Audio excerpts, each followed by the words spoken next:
اما بعد فاعوذ باللہ من الشیطان الرجیم بسم اللہ الرحمن الرحیم لقد من اللہ علی المؤمنین اذ بعث فیہم رسولا صدق اللہ العظیم قال اللہ تبارک و تعالی فی شان حبیبہ مخبرا و آمرا ان اللہ و ملائکتہ یصلون علی النبی یا ایہا الذین آمنوا صلوا علیہ وسلموا تسلیما الصلاۃ والسلام علیک یا سیدی یا رسول اللہ وعلی آلک واصحابک یا سیدی یا نبی الرحمہ۔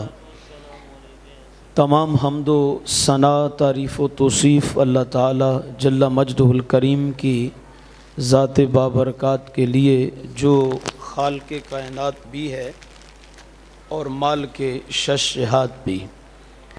اللہ جل وعلا کی حمد و ثنا کے بعد حضور نبی اکرم شفیع امم رسول محتشم اللہ کے پیارے امت کے سہارے رب کے محبوب دانائے غیوب مال کے رقاب امم فخر عرب و عجم والی کون و مکان سیاہ لا مکان حضور ختم المرتبت احمد مجتبیٰ جناب حضرت محمد مصطفیٰ صلی اللہ علیہ وسلم کے حضور ناز میں اپنی نیاز مندیوں کا خراج پیش کرنے کے بعد عزتوں کی مسندوں پہ جلوہ فراز حضرات علماء کرام اور قابل صد احترام حاضرین و سامعین، جیسا کہ آپ کو معلوم ہے کہ ہمارے بھائی محترم حافظ محمد عزیز صاحب ان کی شادی خانہ آبادی کے موقع پر آج کی اس مبارک مجلس کا انعقاد کیا گیا ہے، اور آپ کے ساتھ ساتھ مجھے بھی حاضری کا شرف نصیب ہو رہا ہے۔ خالق کائنات کی بارگاہ میں دعا گو ہوں اللہ پاک اس پاکیزہ مجلس کا ایک ایک لمحہ اپنی بارگاہ میں مستجاب فرما کے اس محفل کو ہمارے گناہوں کا کفارہ بھی بنا دیا جائے اور ہمارے لیے ذریعہ نجات بھی بنا دیا جائے۔ مختصر وقت کے لیے آپ کی توجہ کا طالب ہوں، چند باتیں آپ سے مجھے عرض کرنی ہیں۔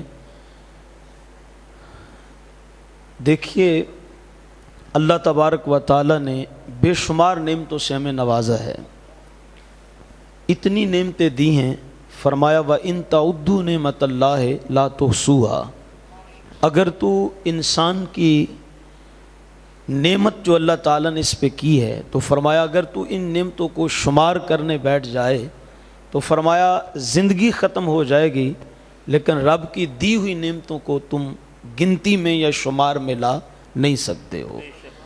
یہ ان نعمتوں کا ذکر ہے، علماء سے پوچھئے جو عام انسان پہ ہوئی ہیں، جو آپ پہ ہوئی ہیں، جو میرے پہ ہوئی ہیں۔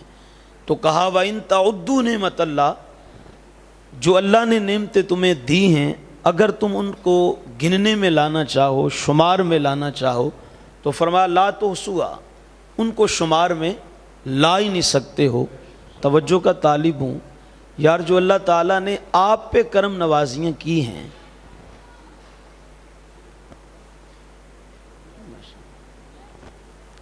جو اللہ تعالیٰ نے آپ پہ کرم نوازیاں کی ہیں، اگر وہ گنتی میں نہیں لا جا سکتی تو ایمان سے بتاؤ جو اللہ تعالیٰ نے اپنے محبوب پہ کرم نوازیاں کی ہوئی ہیں وہ کیسے کوئی گنتی میں لا سکتا ہے۔ اس لیے میرے امام بولے تیرے تو وصف عیب تناہی سے ہیں بری، یا رسول اللہ جو آپ کے اوصاف ہیں، آپ کے کمالات ہیں، جو آپ کے خصائص ہیں، آپ کے فضائل ہیں، تو سیدی اعلیٰ حضرت فرماتے ہیں تیرے تو وصف عیب تناہی سے ہیں بری، حیران ہوں میرے شاہ میں کیا کیا کہوں تجھے، لیکن رضا نے ختم سخن اس پہ کر دیا، خالق کا بندہ خلق کا آقا کہوں تجھے۔ تو بے شمار اس نے ہمیں نعمتیں دی ہیں، لیکن کسی بھی نعمت کے دینے پہ احسان نہیں جتلایا، اس کی عادت کریمہ ہی نہیں ہے۔ وہ کہتے ہیں میں نہیں دوں گا تو کون دے گا، تو اس لیے بے شمار نعمتیں دے کے احسان نہیں جتلایا۔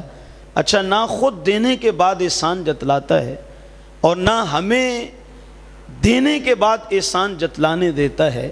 فرمایا جو دینے کے بعد احسان جتلانے بیٹھ گیا تو وہ اپنی نیکی کو ضائع کرتا ہے۔ اس نے بے شمار نعمتیں دی لیکن احسان نہیں جتلایا، لیکن باری آئی جب اپنی محبوب کی تو فرمایا لقد من اللہ، البتہ تحقیق مومنوں پہ اللہ نے احسان کیا ہے، اس باسا فیہم رسولہ، اس وقت کہ جب ان میں اپنا عظمتوں والا شانوں والا محبوب بھیج دیا۔ توجہ کا طالب ہوں، اسی پہ میں نے چند کلمات آپ کے سامنے عرض کرنے ہیں۔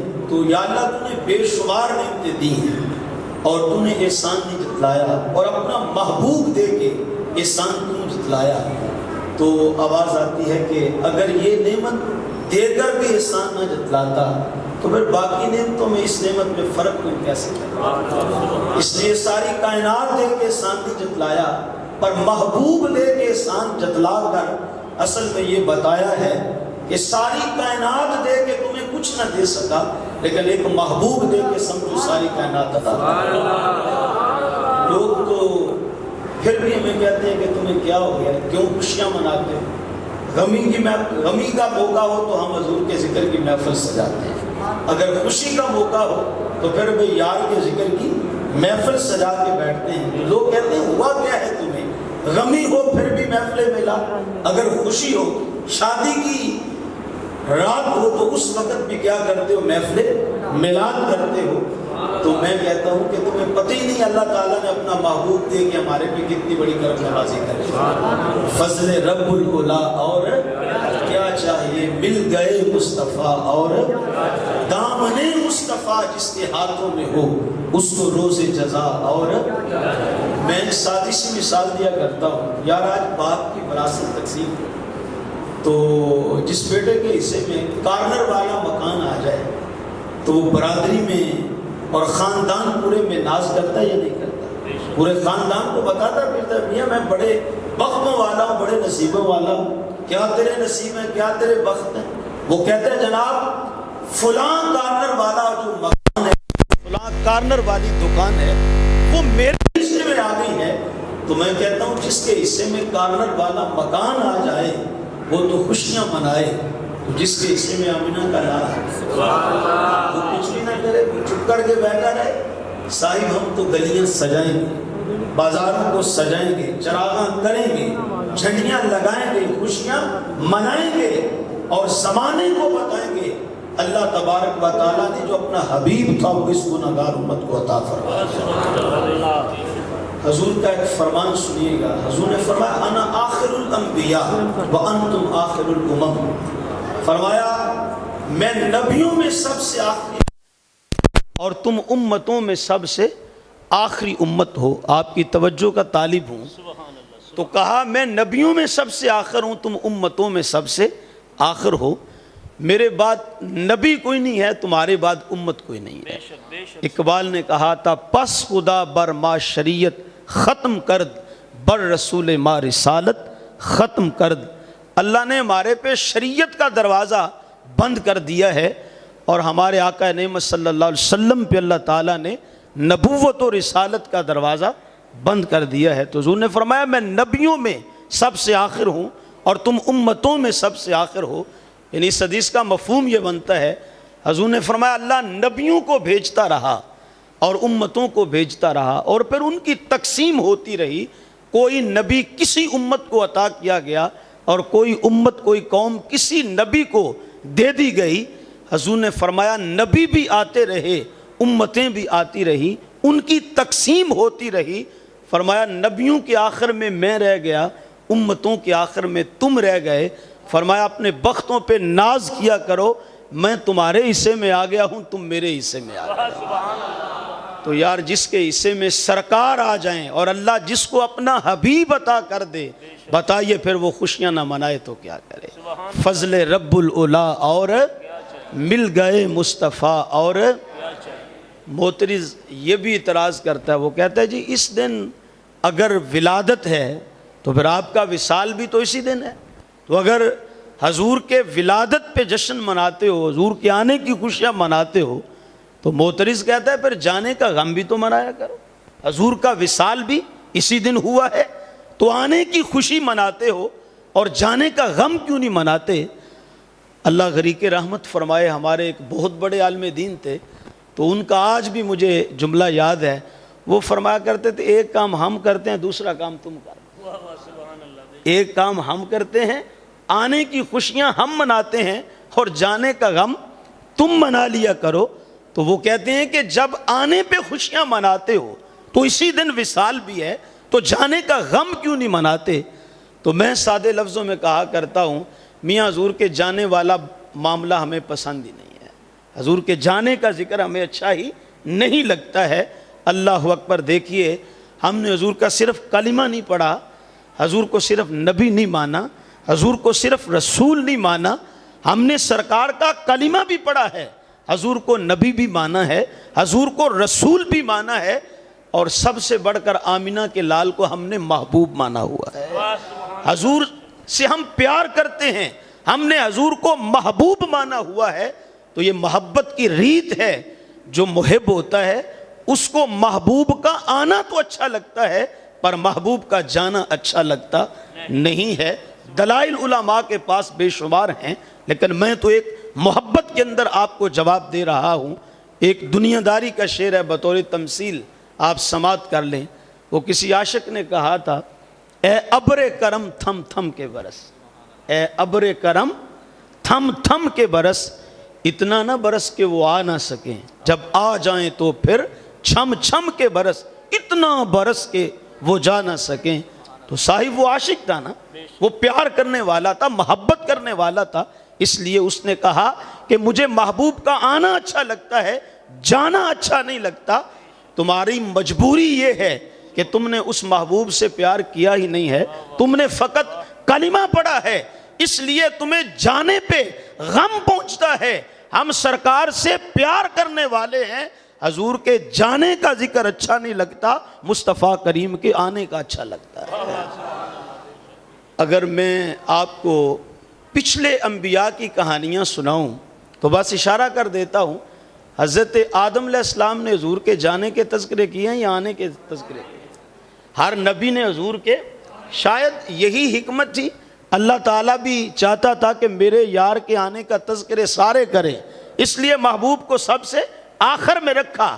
توجہ کا طالب ہوں، حضرت خلیل علیہ السلام نے کعبۃ اللہ بنا لیا، کعبہ بنانے کے بعد ربنا وابعث فیہم رسولا یہ دعا کرتے ہیں۔ ایمان سے بتاؤ اس دعا میں حضور کے جانے کا ذکر ہے یا مصطفیٰ کریم کے آنے کا ذکر ہے؟ حضرت عیسیٰ علیہ السلام ومبشرم برسول یأتی من بعد اسمہ احمد، یہ جو بشارت دے کے اپنے حواریوں کو گئے ہیں، تو ایمان سے بتاؤ حضور کے جانے کا ذکر کیا تھا یا حضور کے آنے کا ذکر کیا ہے؟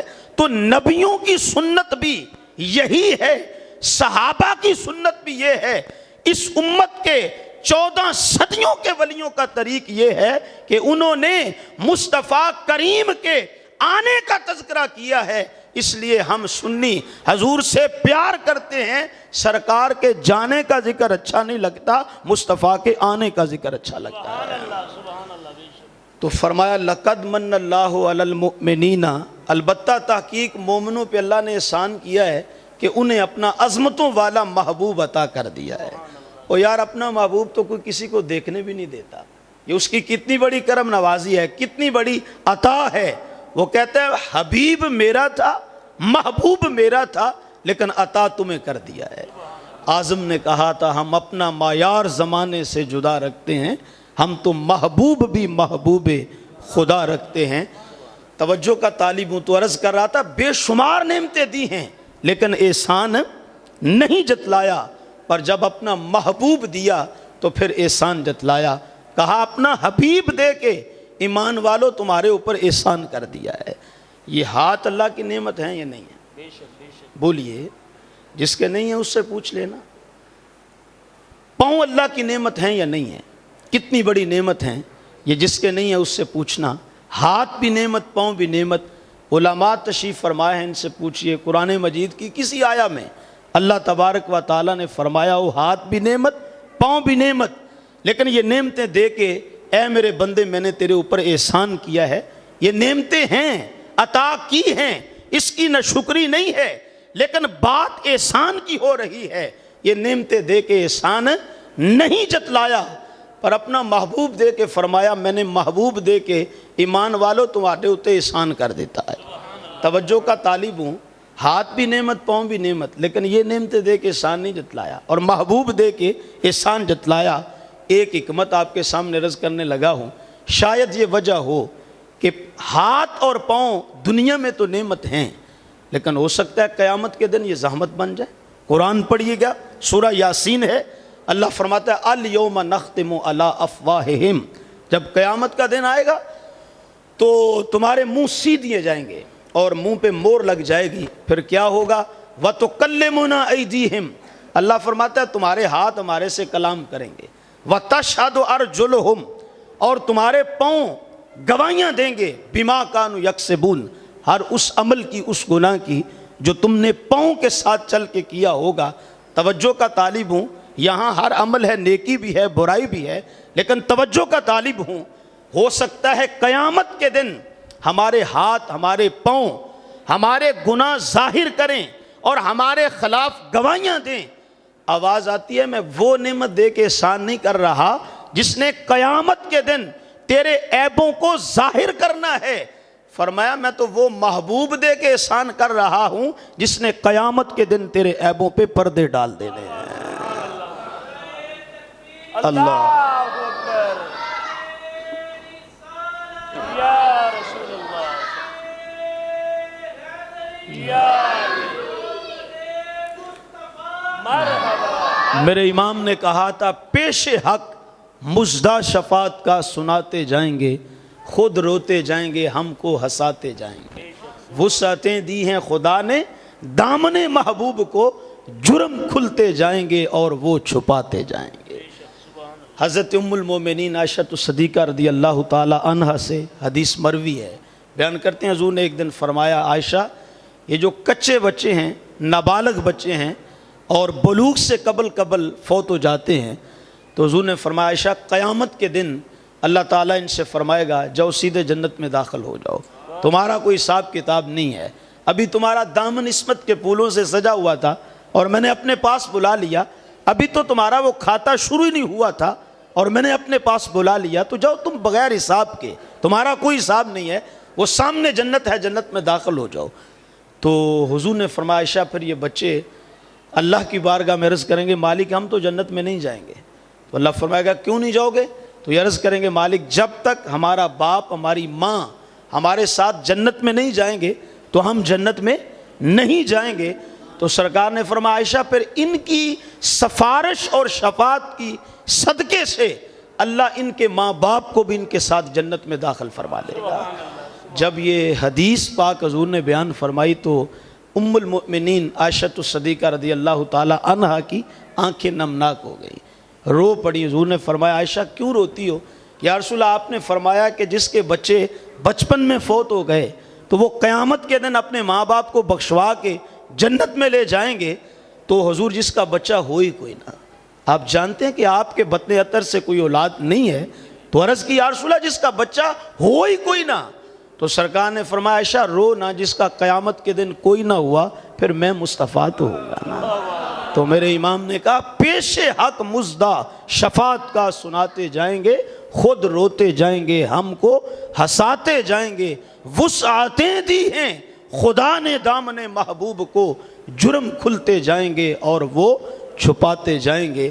تو فرمایا ہاتھ بھی نعمت ہے، پاؤں بھی نعمت ہے، لیکن یہ نعمت دنیا میں نعمت ہے، قیامت کے دن یہ تیرے عیبوں کو ظاہر کریں گے۔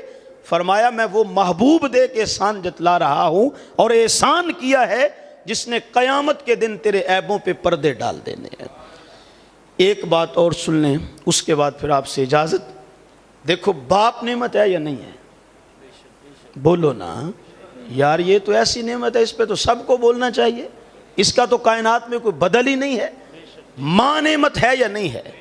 والدین ایسی نعمت ہیں کہ کائنات میں ان کا کوئی بدل بھئی آپ گاڑی بیچتے ہیں، ہو سکتا ہے اس سے اچھی گاڑی آپ کو مل جائے، آپ اپنا مکان فروخت کرتے ہیں، ہو سکتا ہے اس سے اچھا آپ کو مکان مل جائے، آپ کوئی چیز بیچتے ہیں، ہو سکتا ہے اس سے اچھی آپ پرچیز کر لیں۔ توجہ کا طالب ہوں، لیکن والدین وہ نعمت ہیں جس کا کائنات کے اندر کوئی بدل نہیں ہے۔ میرے محبوب نے جب ماں کی عظمت کو بیان کیا تو حضور نے فرمایا الجنت تحت اقدام امہاتکم، فرمایا تمہاری جنت تو تمہارے ماں کے قدموں کے نیچے ہے۔ وہ ایک شاعر نے کہا تھا ماں کے نام سے بڑھ کر کوئی نام کیا ہوگا، اس نام کا ہم سے احترام کیا ہوگا، جس کے قدموں کے نیچے جنت ہے اس کے سر کا مقام کیا ہوگا۔ سنو، حضور نے جب والد کی عظمت کو بیان کیا تو فرمایا رضا اللہ فی رضا الوالد، اللہ نے اپنی رضا جو ہے وہ باپ کی رضا میں رکھ دی ہے۔ علماء تشریف فرما ہیں، توجہ کا طالب ہوں، ان سے پوچھئے آپ نماز پڑھتے ہیں تو گمان رکھ سکتے ہیں کہ میرا رب میرے پہ راضی ہے؟ آپ مسجد میں آتے ہیں تو گمان رکھ سکتے ہیں کہ میرا رب میرے پہ راضی ہے؟ میاں راضی ہے تو اپنے گھر میں بلایا ہے نا، اگر راضی نہ ہوتا تو نہ بلاتا۔ وہ کسی نے کہا تھا یہ توفیق بھی تیرے کرم کا صدقہ ہے، یہ پاؤں اٹھتے نہیں اٹھائے جاتے ہیں، وہی آتے ہیں جو بلائے جاتے ہیں۔ اللہ اکبر۔ وہ ایک میرے قبلہ واقعہ سنایا کرتے ہیں، لاہور اسٹیشن کے سامنے ایک چھوٹی سی مسجد ہے، تو ایک کلی بابا جی کلی کا کام کرتے تھے اسٹیشن پہ، تو جب ٹرین آئی تو وہ آگے بڑھے کہ کوئی سامان مجھے ملے تو میری مزدوری بنے۔ تو جب آگے بڑھے تو بابو صاحب جب گاڑی سے نیچے اترے، کہا بیٹا عثمان سامان اٹھاؤں؟ کہا جی اٹھا لیجئے۔ تو بابا جی نے سامان اٹھایا تو اس نے بتایا مجھے فلاں جانا ہے۔ تو جب بابا جی اس مسجد کے پاس پہنچے تو یاد آیا میری تو نماز عصر ابھی رہتی ہے۔ تو خیر اس نوجوان سے کہا بابو جی میں ذرا نماز پڑھ لوں اگر اجازت ہو تو۔ انہوں نے کہا کوئی بات نہیں آپ پڑھیں۔ بابا جی نے مسجد کے دروازے پہ سامان رکھا، کہا آپ یہاں رکیے میں ابھی آیا۔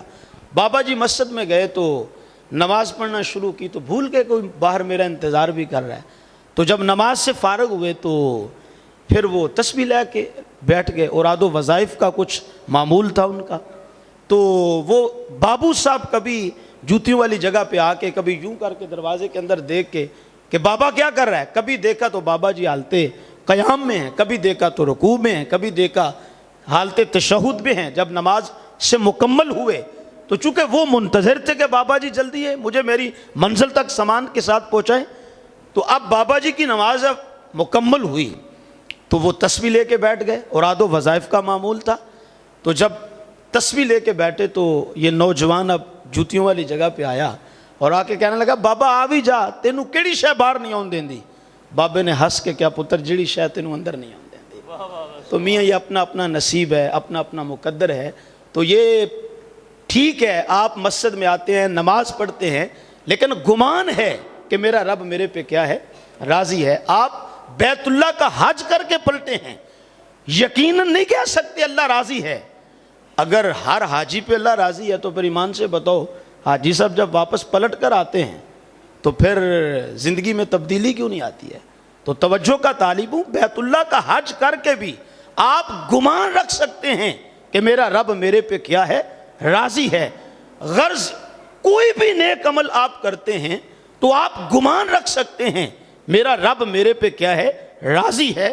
لیکن مصطفیٰ کریم علیہ السلام نے رب کی رضا کو پرکھنے کی کسوٹی یہ بیان کی ہے۔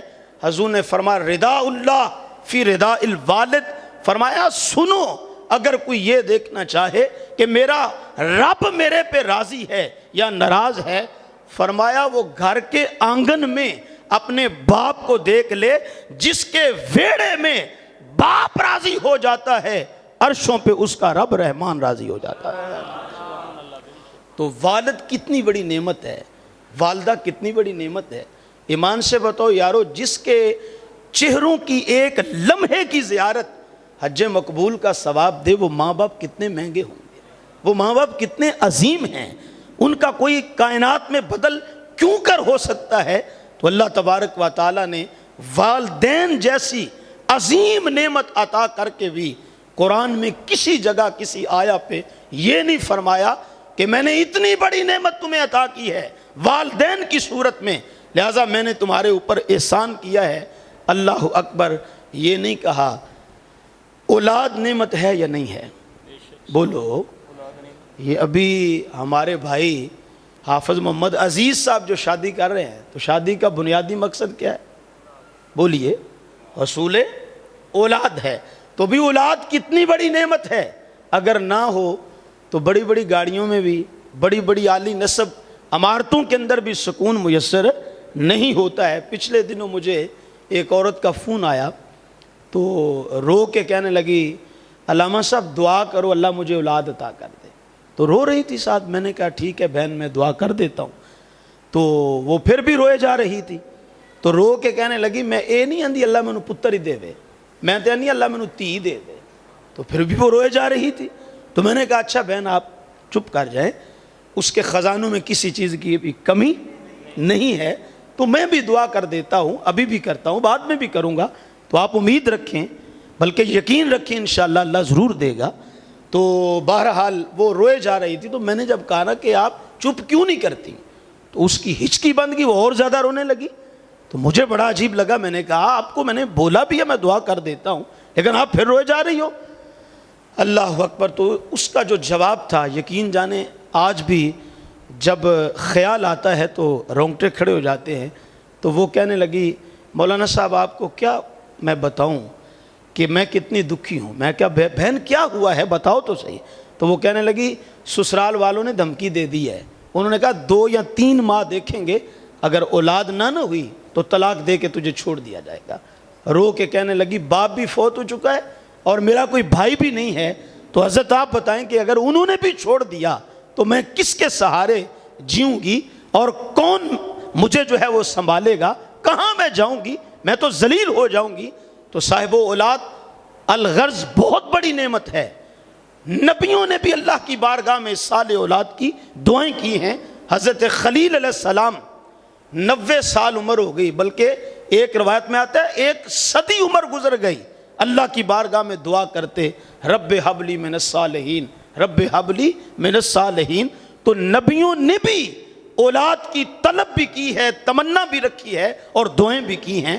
اولاد بہت بڑی نعمت ہے, لیکن میرے مولا نے کسی جگہ پہ بھی اولاد دینے کے بعد یہ نہیں فرمایا اے میرے بندے تجھے اولاد جیسی نعمت عطا کر کے میں نے تیرے اوپر احسان کیا ہے. بہن بھائیوں کا رشتہ نعمت ہے یا نہیں ہے؟ کتنی بڑی نعمت ہے, آج ہمیں اس کی قدر ہی نہیں ہے. چند ٹکوں کی خاطر تھوڑے سے لالچ میں آ کے آج سکا بھائی اپنے بھائی کو قتل کر رہا ہے. آج سکا بھائی اپنے بھائی سے کہتا ہے کہ میاں تیرا میرا مرنا جینی ختم ہو گیا, میرے گھر کے دروازے تیرے لیے بند ہو گئے ہیں, خبردار میرے گھر میں داخل مت ہونا, میں تیرے لیے مر گیا تو میرے لیے مر گیا. وہ ایک مفکر نے کہا تھا کہ ایک زمانہ تھا جب لوگ چیزوں کو استعمال کیا کرتے تھے اور رشتوں کو سنبھالا کرتے تھے, لیکن افسوس کہ آج وہ دور آ گیا جس میں میں اور آپ جی رہے ہیں. آج چیزوں کو سنبھالا جاتا ہے اور آج رشتوں کو استعمال کیا جا رہا ہے. یہ بڑے تقدس مآب رشتے ہوتے ہیں. اگر اللہ کسی کو بھائی کا رشتہ دے دے, اللہ کسی کو بہن کا رشتہ دے دے, تو بہرحال بات لمبی نہ ہو جائے, میں عرض کرنا چاہتا ہوں بہن بھائی کا رشتہ بھی بہت بڑی نعمت ہے. یار جان قربان کرنے والا اگر اللہ تعالیٰ کسی کو دوست, مخلص ساتھی, مخلص دوست, با وفا دوست عطا کر دے تو ایمان سے بتاؤ وہ کسی نعمت سے کم ہوتا؟ اللہ تبارک و تعالیٰ نے والدین دیے, بہت بڑی نعمت. اولاد دی, بہت بڑی نعمت. بہن بھائیوں کا رشتہ دیا, بہت بڑی نعمت. اللہ تبارک و تعالیٰ نے مخلص دوست دیا, بہت بڑی نعمت. لیکن یہ نعمتیں دے کر احسان نہیں جتلایا, پر اپنا محبوب دے کے احسان جتلایا. توجہ کا طالبوں, کہا یہ ساری نعمتیں ہیں لیکن اتنی دیر تک ہے جب تک تو جی رہا ہے, جب تک تیری سانسیں بحال ہیں اور روح تیرے بدن میں موجود ہے. کہا جب روح بدن سے نکل جائے گی اور سانسیں رک جائیں گی تو پھر یہی جو تیرے بغیر ایک لمحہ بھی جی نہیں پاتے, اللہ اکبر, کہا یہ 1 گھنٹہ بھی رکھنے کے لیے تیار نہیں ہوں گے, کہیں گے جلدی جلدی اس کو گھر سے نکالو, باقی کے معاملات بھی کرنے ہیں. میں پچھلے دنوں ایک جگہ پہ بیٹھا تھا تو ایک گھر میں گیا تو انہوں نے بات سنائی. انہوں نے کہا جی ہم 5 بھائی تھے, تو صبح کے وقت ہم نے 8 بجے ناشتہ اکٹھے 5 بھائیوں نے ایک جگہ پہ بیٹھ کے کیا ہے. تو کہا کہ جب عصر کی اذان ہو رہی تھی تو اس وقت ہم جب گھر میں آ کے بیٹھے تو ہم 5 میں سے 4 رہ گئے تھے, تو میاں اتنا سا وقت لگتا ہے. اب تو کہا جب تک تو زندہ ہے یہ نعمتیں تیری ہیں، جب روح بدن سے نکل جائے گی اور تو عالم برزخ کا مسافر بن جائے گا تو فرمایا پھر ہاتھوں سے غسل دیں گے، ہاتھوں سے کفن پہنائیں گے، کندھے پہ اٹھا کے قبرستان لے جائیں گے، تیرے پہ نماز جنازہ پڑھ دیں گے. یہ تو نماز پڑھنے کے بعد بھی ڈیوائیڈ ہو جائیں گے، تقسیم ہو جائیں گے. آدھے کہیں گے دفنانے لے جاؤ اور آدھے کہیں گے گھر چلے جاؤ. برادری دروازے پہ بیٹھی ہے، اگر وہ بھوکی چلی گئی تو ساری زندگی کی ضلالت اٹھانا پڑے گی. میں آپ سے مخاطب ہو کے آپ سے پوچھنا چاہتا ہوں کہ ایسا ہوتا ہے یا نہیں ہوتا؟ یہ اس وقت بھی سارے دفنانے نہیں جاتے ہیں. کہا اچھا جو آدھے دفنانے جائیں گے بھی وہ کیا کریں گے؟ تجھے قبر میں ڈال کے اوپر سے مٹی ڈال کے چند پھول کی پتیاں ڈال کے تھوڑا سا پانی کا چھڑکاؤ کر کے سورہ فاتحہ سورہ اخلاص پڑھ کے تیرے لیے مغفرت اور بخشش کی دعا کر کے پھر اسی مٹی سے ہاتھ جھاڑ کے پلٹ کر واپس آ جائیں گے. توجہ کا طالب ہوں، ذرا غور کیجئے گا. تو فرمایا والدین بھی نعمت، بہن بھائی بھی نعمت، اولاد بھی نعمت، یہ سارے رشتے بھی نعمت. لیکن فرمایا یہ نعمتیں دے کے اس لیے نہیں احسان جتلایا کہ انہوں نے قبر تک تو تیرے ساتھ رہنا ہے لیکن قبر میں ڈالنے کے بعد یہ پلٹ کر واپس آ جائیں گے. آپ سے پوچھنا چاہتا ہوں یار ایمان سے بتاؤ، کسی کا جوان بیٹا بھی فوت ہوا ہو تو کبھی باپ کو دیکھا ہو کہ وہ بیٹے کو قبر میں اتارتے ہوئے خود بھی قبر میں رہا ہو؟ کسی بیٹے کو دیکھا ہو اپنے باپ کو قبر میں اتارتے ہوئے وہ خود بھی قبر میں رہا ہو؟ کسی بھائی کو دیکھا ہو اپنے بھائی کو قبر میں دفنانے کے بعد وہ قبر میں ٹھہرا ہو؟ میاں کوئی نہیں ٹھہرتا. وہ جگری یار جو ایک لمحے کے لیے بھی یار سے جدا نہیں ہوتا، کبھی اس کو دیکھا ہو اپنے دوست کو قبر میں دفنانے کے بعد ایک لمحے کے لیے بھی وہ قبر میں رکا ہو؟ کوئی نہیں رکتا. یہ سارے رشتے صرف قبر تک ہیں. قبر میں ڈالنے کے بعد یہ قبر میں تنہا چھوڑ کے پلٹ کر واپس آ جاتے ہیں. غور کرنا. آواز آتی ہے یہ ساری نعمتیں اپنی جگہ لیکن یہ قبر تک ہیں. تجھے قبر میں تنہا ڈال کر ان سب نے پلٹ کر واپس آ جانا ہے. فرمایا اس لیے یہ نعمت دے کے احسان نہیں جتلایا اور اپنا حبیب دے کر احسان اس لیے جتلایا ہے کہ اس کی وفائیں ختم نہیں ہوتی، اس کی وفائیں فقط دنیاوی زندگی تک محدود نہیں ہے. فرمایا جب سب قبر میں ڈال کر پلٹ کر واپس آ جائیں گے اسی میلاد والے آقا نے تیری قبر کو جنت کا باغ بنانے کے لیے خود تیری قبر کے اندر تشریف لے آنا ہے. فرمایا اسی محبوب نے خود تیری قبر کے اندر تشریف لے آنا ہے. وہ ایک شاعر نے کہا تھا میں عشق نبی کی پی ہوئی ہے، میں عشق نبی کی پی ہوئی ہے. قبر میں پہنچا فرشتوں نے کہا سو جا تیری آقا نے بات کی ہوئی ہے. تو صاحب اگر ان سے وفا کر کے جائے گا، ان سے پیار کر کے جائے گا، ان کی عظمتوں کے ترانے گا کے جائے گا، ان سے وفا کا رشتہ جوڑ کے جائے گا، ان کے آنے پہ خوشیاں منا کے جائے گا، غمی ہو خوشی ہو فوتگی کی محفل ہو یا شادی کی محفل ہو، ان کے ذکر کی بزم جب سجا کے جائے گا، خدا کی عزت کی قسم میرا ایمان ہے، میرا عقیدہ ہے، تو قبر میں جائے گا فرشتے آ کے کہیں گے بتا بھئی اس ہستی کے بارے میں کیا کہتا ہے؟ ممکن ہے سرکار فرما دیں اس سے نہ میرے بارے پوچھو میں خود ہی بتا دیتا ہوں یہ کون ہے. یا رسول اللہ یہ کون ہے؟ ہو سکتا ہے سرکار فرما دیں یہ تو وہی ہے جس کو بیٹے کے پیدا ہونے کی خوشی اتنی نہیں ہوا کرتی تھی جتنی خوشی ماہ میلاد کی آمد پہ ہوا کرتی تھی. تو اگر اپنی خوشیوں پہ ان کی خوشیوں کو یاد رکھو گے اور اپنی خوشیوں کو بعد میں رکھو گے اور سرکار کی رضا کو مقدم رکھو گے تو پھر بڑے وہ وفا کی ریت نبھانے والے ہیں، وہ اپنی امت سے بہت پیار کرنے والے ہیں. اور حضرات گرامی قدر اگر ان کے نام کے پھریرے لہرا کے جائے گا تو خدا کی عزت کی قسم پھر دنیا بھی سنور جائے گی آخرت بھی سنور جائے گی. اقبال کی شاعری کا رس اور جوس سے بنتا ہے، نکلتا ہے کی محمد سے وفا تو نے تو ہم تیرے ہیں، یہ جہاں چیز ہے کیا لوح و قلم تیرے ہیں۔ لیکن میں آپ کو ایک مشورہ دے کے آپ سے اجازت لے رہا ہوں۔ میں کہا کرتا ہوں کہ صرف گلیاں ہی نہ سجاؤ اور صرف خالی نعرے ہی نہ لگاؤ۔ اب وہ وقت ختم ہو گیا کہ ہم نے بہت کچھ کر لیا اور بہت کچھ کھویا بھی ہے ہم نے، صرف اس لیے کہ ہم گلیاں سجانے میں لگے رہے اور اپنے آپ کو نہ سجا سکے، اپنے آپ کو نہ بنا سکے، اپنے آپ کو نہ سنوار سکے۔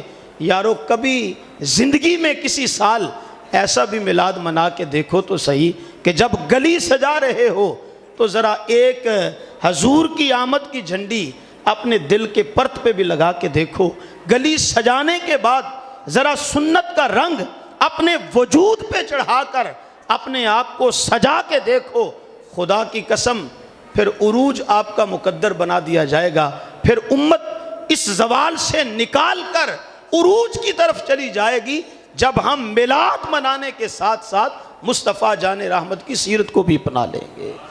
دیکھو ایک بندہ نماز پڑھتا ہے تو وہ جھوٹ بھی بولتا ہے تو پھر نماز بدنام ہوتی ہے کہ نہیں ہوتی؟ بولیے۔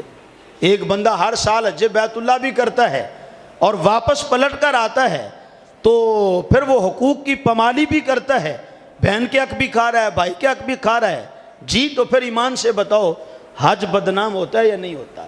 ایک بندے نے داڑھی رکھی ہو، سر پہ امامہ سجایا ہو، توجہ کا طالب ہوں، لوگوں سے کلام کرے تو گالیاں بکتا ہو، تو ایمان سے بتاؤ پھر داڑھی اور پگڑی بدنام ہوتی ہے کہ نہیں ہوتی؟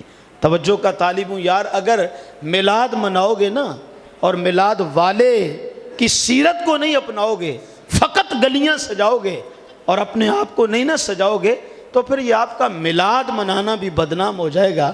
وہ پنجابی میں کہتے ہیں نا، شریکاں نو گل کرن دا موقع مل جائے، شریکاں نو گل کرن دا موقع مل جائے گا تو خدا را تمہارے آگے ہاتھ باندھتا ہوں، شریکاں نو گل کرن دا موقع نہ ملنا چاہیے اور ان کو یہ موقع نہ عطا کرنا۔